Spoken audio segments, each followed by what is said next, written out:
এই লাল মাটির দেশে চলে এসেছি, বোলপুর শান্তিনিকেতন।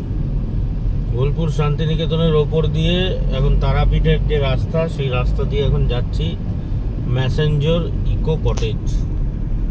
এবার আমি জানি না, রাস্তা তো এটাই দেখাচ্ছে এখন অবধি, এক্স্যাক্টলি ম্যাসেঞ্জর লেখা কোথাও আমি এখনো দেখতে পাইনি, হবে নিশ্চয়ই কোথাও আগে। আর এটা হচ্ছে বোলপুর শান্তিনিকেতন, দুপাশে দেখুন কি সুন্দর গাছ আর লাল মাটি লাল মাটি। আগে এই রাস্তাগুলো যখন মাটির ছিল তখন বোঝা যেত আর কি, লাল মাটির রাস্তা।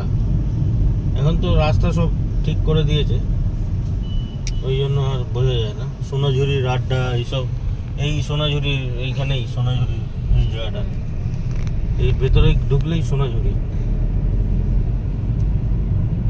সোনাঝুরির পাশ দিয়ে আমরা চলে যাচ্ছি এখন ম্যাসেঞ্জর ইকো রিসর্ট। বনবিথির হেসেল ঘর, অনেক খাবার দাবারের প্রচুর। আমরা মনে হয় সোনাঝুরির ওপর দিয়ে যাবো নাকি? সোনাঝুরি তো ওইদিকে চলে গেল, তো চলে গেল না? हाँ वो तो नदी के पास ही है।